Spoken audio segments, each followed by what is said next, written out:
Assalamu alaikum. Walaikum assalam. My name is Tanzeem Ahmed. I am from Bareilly, India. I am an electronics engineer. Sir, I am jobless. While searching for a job, when I mention in my resume that I am a fresher, then companies do not shortlist my name. When I mention fake experience in my resume, then the company shortlists my resume and I get the job. I want to ask you, if I get a job through fake experience letter, then is the money earned from it halal or haram? The question posed by the brother is that he's an electronic engineer and he's a fresher. If he writes in his resume, his biodata that he's a fresher, he may not get the job. But if he writes a fake thing, his experience, he may get a job.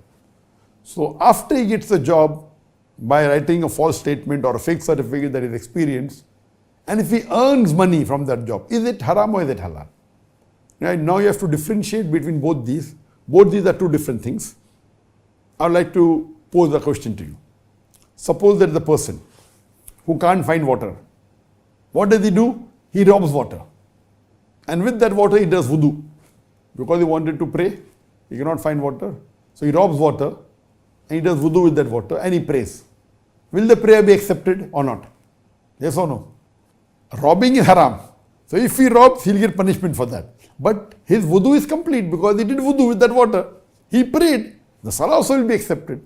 So similarly here, if you make a fake certificate, you will be held responsible for that forgery. You will get the punishment for making the fake certificate.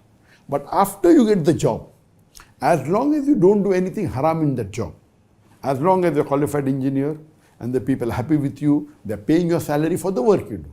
So once you get that job and you work dedicatedly and intelligently and the company is happy, company pays you salary, gives you an increment, the salary is halal. But that initial act is haram. For that, you will be punished. But after that, what you did? You didn't do anything haram. So that first act that you did, you made a fake certificate, is haram. But after that, what you earned is halal. It's permitted. So you have to ask forgiveness to Allah subhanahu wa ta'ala for forging that certificate.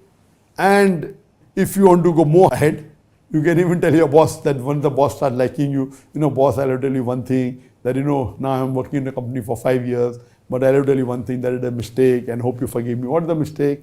That I forged the certificate. If you're a good employee, now you already experienced for 5 years. Khalas, why will he take you out?